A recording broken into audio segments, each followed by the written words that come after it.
기자가 취재했습니다.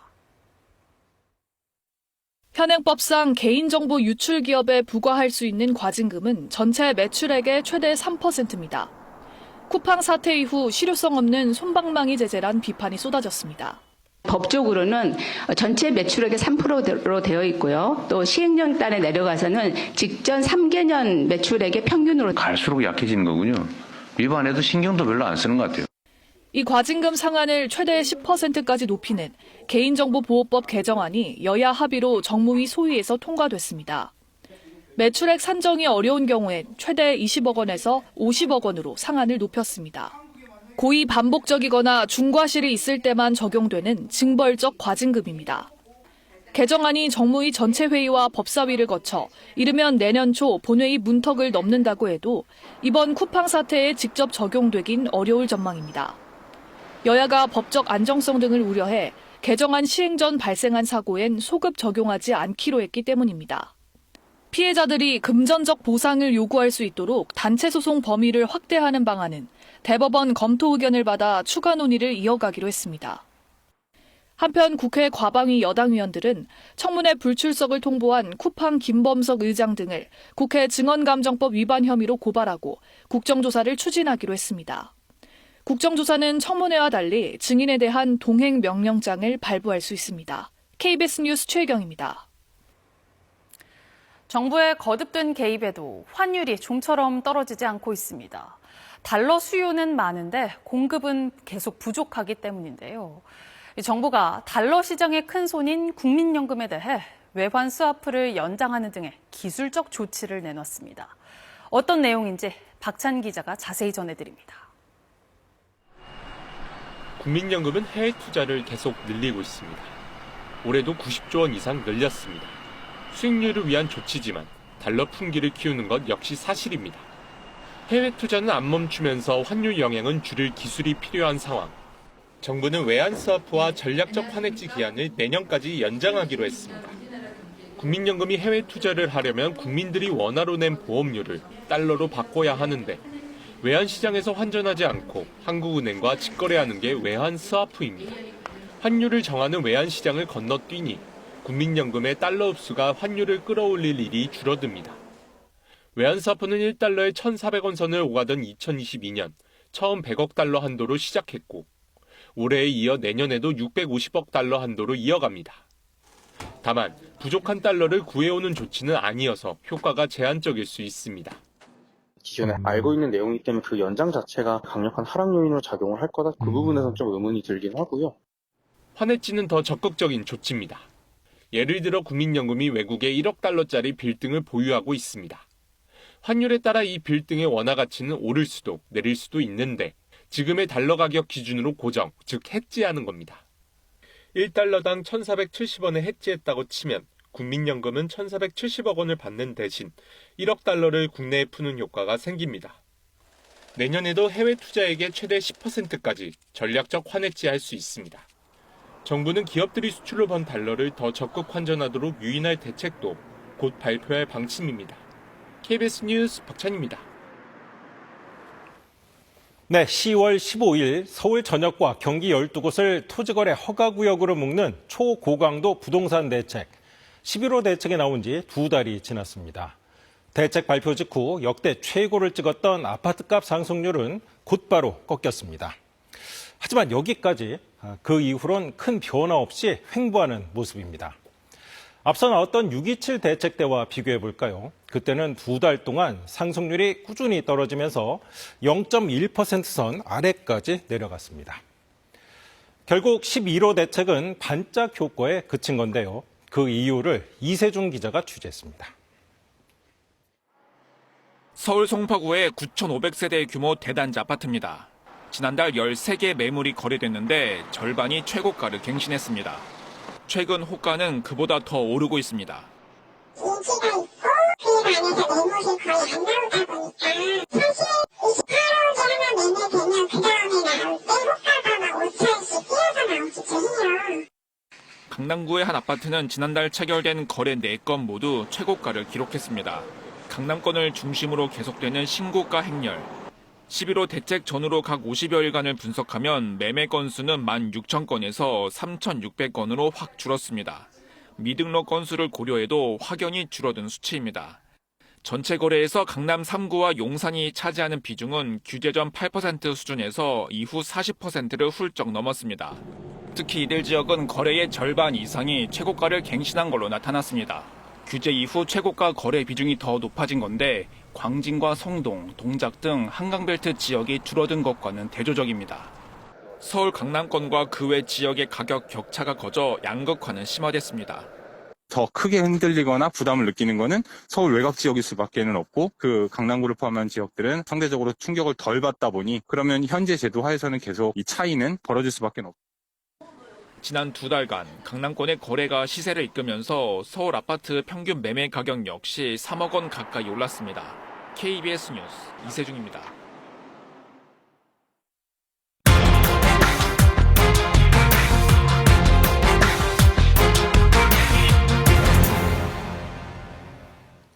혼자 사는 노인이 거동이 불편해지면 어쩔 수 없이 시설로 가게 되는 경우가 많습니다. 그러지 말고 집에서 계속 살 수 있도록 통합 돌봄 제도란 게 석 달 뒤면 시행되는데요. 그 전에 좀 더 보완해야 할 점은 없는지 진선민 기자가 점검했습니다. 1년 전 낙상 사고로 입원까지 했던 80대 어르신. 집안에 안전바를 설치한 이후 움직이기가 훨씬 편해졌습니다. 붙잡고 사니까는 내가 그 붙잡는 화장실도 가고 여기 문학기도 나갈 수 있어요. 낡은 현관 방충망도 새로 설치했습니다. 직접 방문 드려서 어르신들 특성에 맞춰서 주거에 위험 요인은 없는지 아니면 필요하신 집수리가 있으신지를 이제 파악해 드리고요. 거동이 불편한 고령층 1인 가구는 돌봐줄 사람이 없다 보니 시설에서 생활하는 경우가 흔합니다. 통합 돌봄은 살던 집에서 여생을 보낼 수 있도록 방문 의료와 요양, 주거 서비스까지 지원합니다. 내년 3월부터 모든 지자체가 시행합니다. 돌봄 필요도가 높은 65세 이상 노인과 중증 장애인, 취약계층이 지원 대상입니다. 주민센터나 각 지역 건강보험공단 지사에 신청하면 심사를 거쳐 돌봄 대상자가 정해집니다. 방문 대상자를 확대하기 위해서 의사 1명 더, 또 간호사와 사회복지사도 1명씩 더 추가 채용하고 있는 상황입니다. 석 달 뒤 본격 시행인데 현장에선 여전히 인력과 자원이 부족하다는 불만이 나옵니다. 특히 방문 진료에 참여할 의료기관을 확보하기가 쉽지 않습니다. 내년 통합돌봄에 편성된 정부 예산은 914억 원. 돌봄 단체들은 제도가 안착하려면 2배 이상 예산이 필요하다고 지적하고 있습니다. KBS 뉴스 진선민입니다. 일본에선 재산을 물려받을 후손이 없어서 유산이 국가로 귀속되는 사례가 크게 늘었습니다. 그래서 세상을 뜨기 전에 유산 사용처를 미리 정해놓는 사후 기부도 늘고 있다고 합니다. 도쿄 황준우 기자가 전합니다. 법정 상속인이 없는 올해 75살의 일본 남성입니다.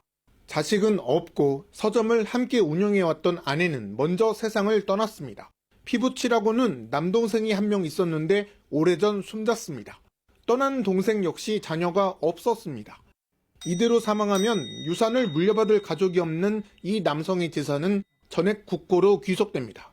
이 경우처럼 일본에서 상속인이 없어 국고에 귀속된 유산이 지난해 1291억엔에 달했습니다. 관련 집계를 시작한 2013년 이후 꾸준히 증가해 역대 최대입니다. 저출생 고령화와 비혼 1인 가구 증가, 가족 단절의 영향입니다.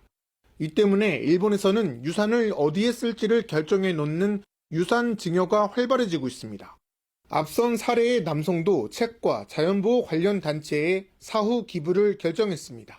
本に寄付できるってのは僕と嫁さんの思いですよね。すっきりしますわね、本当に。 어린이 눈높이에서 오랑우탄을 관람할 수 있는 이 동물원의 전시관도 미리 약정된 유산을 기부받아 세울 수 있었습니다. お亡くなりになった後は寄付したいっていうご意向があるっていうお話が来て、でそれを受けてですね、こちらとしてもそれを活用させていただいた。 일본 정부는 2040년이면 50세 미혼율이 남성은 29.5%, 여성은 18.7%가 될 것으로 예상합니다. 법정 상속인 없이 남기고 갈 유산의 크기도 함께 증가할 전망입니다. 도쿄에서 KBS 뉴스 황진우입니다. 내년 지방선거를 앞두고 국민의힘에선 계파 싸움이 수면 위로 드러나고 있습니다.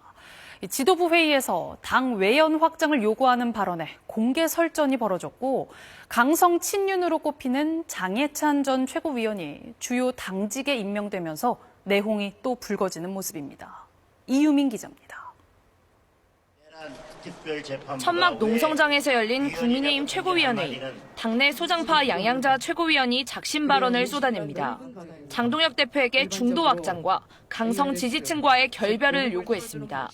계엄 정당론이나 부정선거론 과연 도움이 될까요? 위기에 동의부터 해야 반성도 있고 혁신도 있습니다.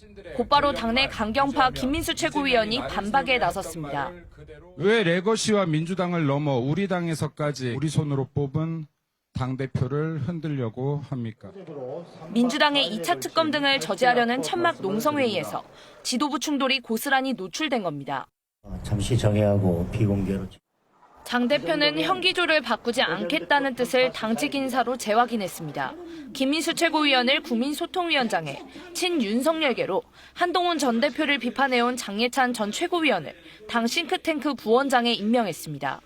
가족들의 어떤 천박한 여론 조작을 인지하고 저 같으면 속된 말로 털려서 정치도 못하죠.